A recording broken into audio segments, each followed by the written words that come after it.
Let us pray in the name of the Father, and of the Son, and of the Holy Spirit. Amen.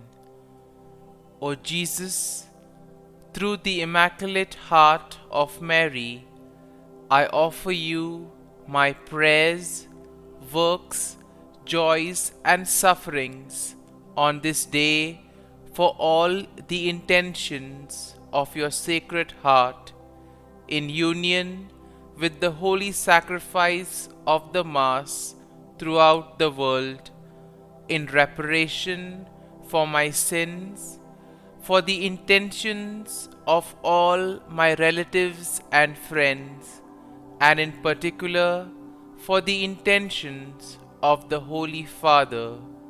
Amen. The intentions of the Holy Father for the month of August, for World Youth Day. We pray the World Youth Day in Lisbon will help young people to live and witness the gospel in their own lives. Our Father, who art in heaven, hallowed be thy name. Thy kingdom come, thy will be done, on earth as it is in heaven. Give us this day our daily bread, and forgive us our trespasses, as we forgive those who trespass against us. And lead us not into temptation, but deliver us from evil. Amen. Hail Mary, full of grace, the Lord is with you. Blessed are you amongst women, and blessed is the fruit of thy womb, Jesus. Holy Mary, Mother of God, pray for us sinners, now and at the hour of our death. Amen. Glory be to the Father, and to the Son, and to the Holy Spirit, as it was in the beginning, is now, and ever shall be, world without end. Amen.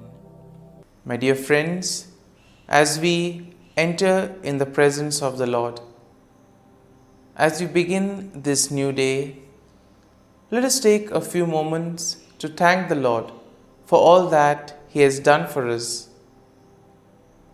We see that right from the time of our birth till now, there have been many instances or events where the Lord has worked wonders in our lives. He has guided us, He has protected us, He has shown us the way, helped us to overcome challenges and difficulties. And in this way, we can identify Him guiding us all through our lives. But there are occasions wherein we find it difficult to recognize His presence among us. We find it difficult to identify the blessings and the graces. And here we see that it is in these occasions that we need to specially ask the Lord to give us the grace that we may be able to identify those graces, those blessings in our lives.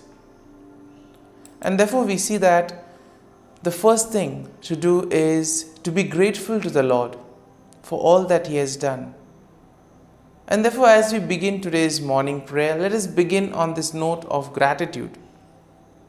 Let us ask the Lord to help us identify His presence in our lives.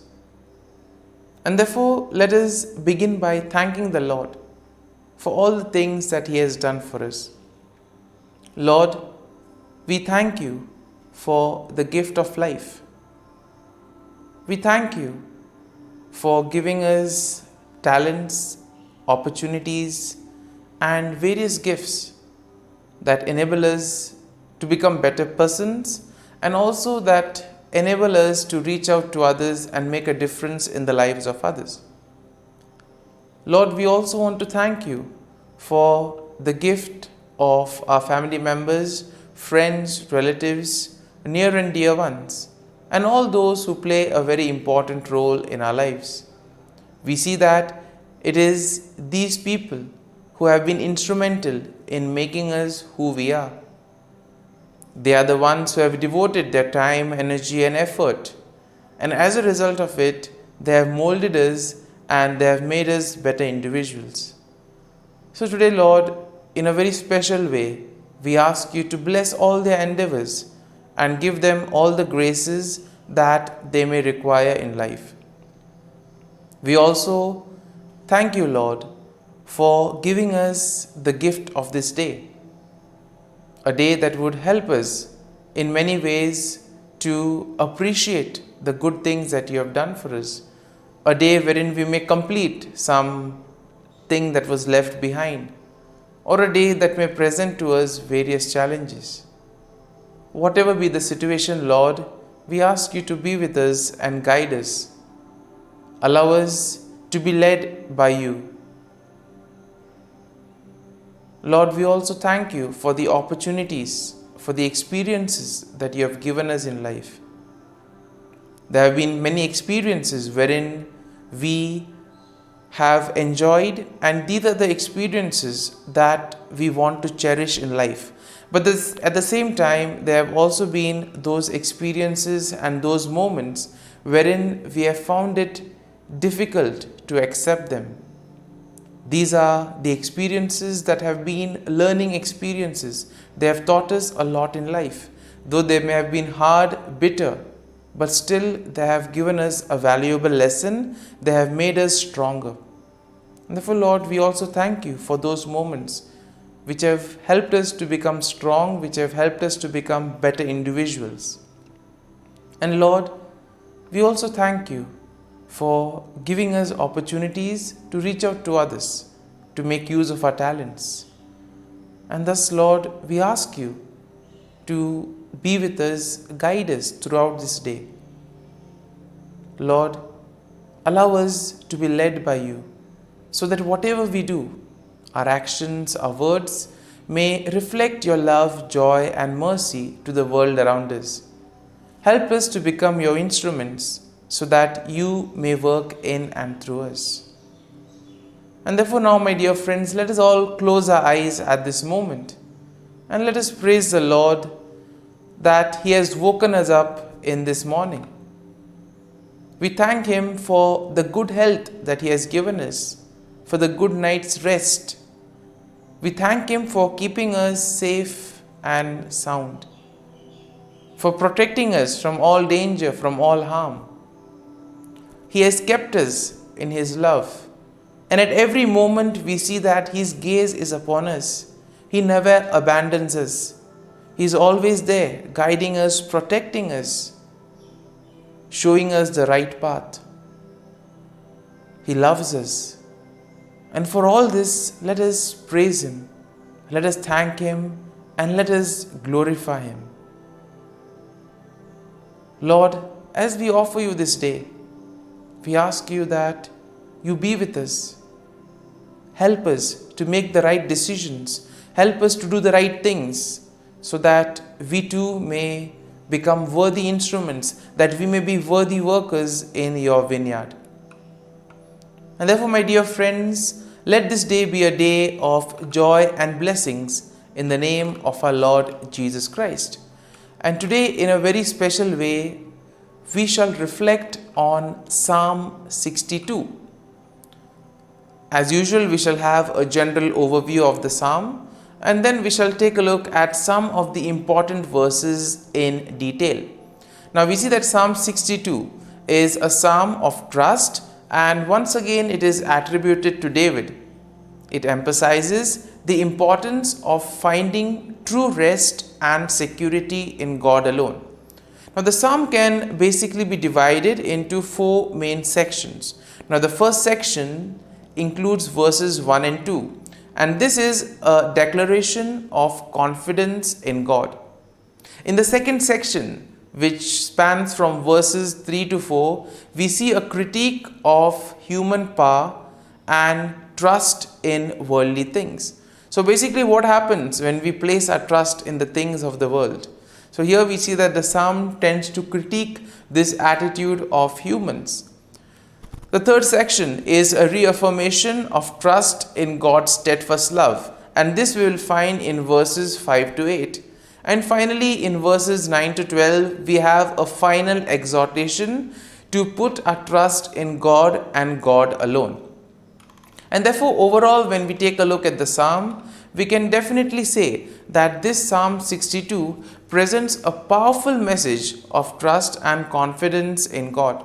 It challenges the reliance on human power and worldly possessions, and therefore it points to God as the ultimate and the true source of salvation, strength, and security. And therefore, the psalm will encourage us to do something that is right. The psalm encourages a posture of waiting silently for God, pouring off one's heart before Him, and finding refuge in His presence.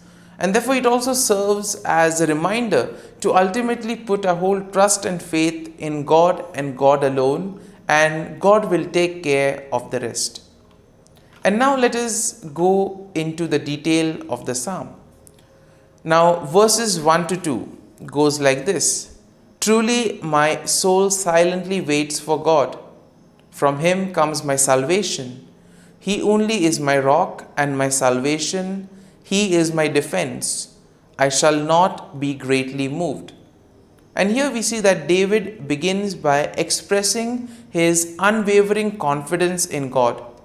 He declares that his soul silently waits for God, and he recognizes that true salvation comes from God and God alone. And therefore we see that David will acknowledge God as his rock, his salvation, and his defense. And thus we see that David affirms that God will help him. And because of this, David will not be shaken up or be distressed by any external circumstances, or he will not be affected by the things of the world. In verses 3 to 4, it goes like this: How long will you attack a man? You shall be slain, all of you, like a leaning wall and a tottering fence. They only consult to cast him down from his high position. They delight in lies. They bless with their mouths, but they curse inwardly. And in this second section, we see that David criticizes those who rely entirely on human power and those who place their trust and faith in worldly things. And therefore he addresses his enemies and he exposes their deceitful intentions and actions. In this way, we see that David points out their hypocrisy and he warns them of the impending destruction if they continue on this same path. And we see that he uses quite a powerful imagery, comparing them to a leaning wall and a tottering fence, something that will eventually come crashing down. Now in verses 5 to 8 go like this: My soul waits silently for God alone, for my expectation is from Him. He only is my rock and my salvation. He is my defense. I shall not be moved, because in God is my salvation and my glory, the rock of my strength, and my refuge is in God. Trust in Him at all times, you people. Pour out your heart before Him. God is a refuge for us. Once again, we see that the image of the rock is quite strong here for David. Rock as a shelter, rock as something that will protect, that will preserve from harm. And therefore we see that David reaffirms his trust in God's steadfast love and faithfulness. And therefore he encourages himself and others to wait silently for God alone, recognizing the true salvation, glory and strength come from God alone. And therefore David calls for complete trust in God at all times, emphasizing the importance of pouring out one's heart before God, telling God everything, whatever is happening within us. And then in the final section, verses 9 to 12 go like this: Surely men of low degree are a vapor, men of high degree are a lie. If they are weighed on scales, they are altogether lighter than vapor. Do not trust in oppression, nor vainly hope in robbery. If riches increase, do not set your heart on them. God has spoken once, hence twice I have heard this, that power belongs to God. And here we see that in this final section, David will exhort his people to put their trust in God alone rather than in human power and wealth. And therefore, he highlights the fleeting nature of human accomplishments and the importance of setting one's heart on worldly things. And therefore, here we see that we need to place our faith and trust in God and God alone. David affirms that true power belongs to God and emphasizes his attribute of mercy.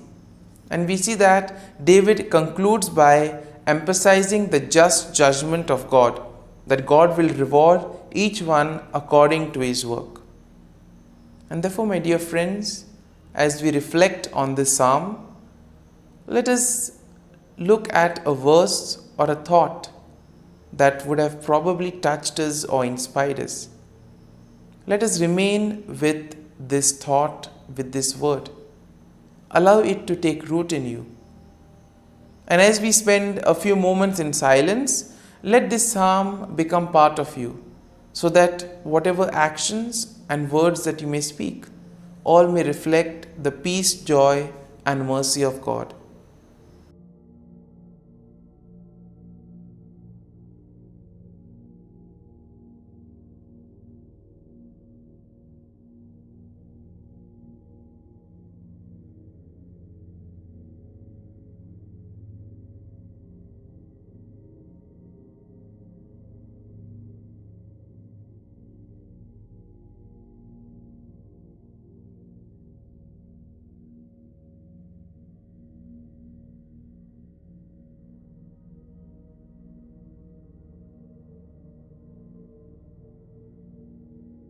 Prayer to Saint Michael the Archangel for protection. Saint Michael the Archangel, defend us in battle. Be our defense against the wickedness and snares of the devil. May God rebuke him, we humbly pray. And do thou, O Prince of the heavenly hosts, by the power of God, thrust into hell Satan and all the evil spirits who prowl about the world, seeking the ruin of souls. Amen. Act of Adoration. O Sacrament most holy, O Sacrament divine, all praise and all thanksgiving be every moment thine. Saint Gertrude Prayer for souls in purgatory. Eternal Father, I offer thee the most precious blood of thy divine Son, Jesus, in union with the masses said throughout the world today, for all the holy souls in purgatory, for sinners everywhere, for sinners in the universal church, those in my own home and within my family. Amen. May the divine assistance remain always with us, and may the souls of the faithful departed through the mercy of God rest in peace. Amen. Glory be to the Father, and to the Son, and to the Holy Spirit, as it was in the beginning, is now, and ever shall be, world without end. Amen.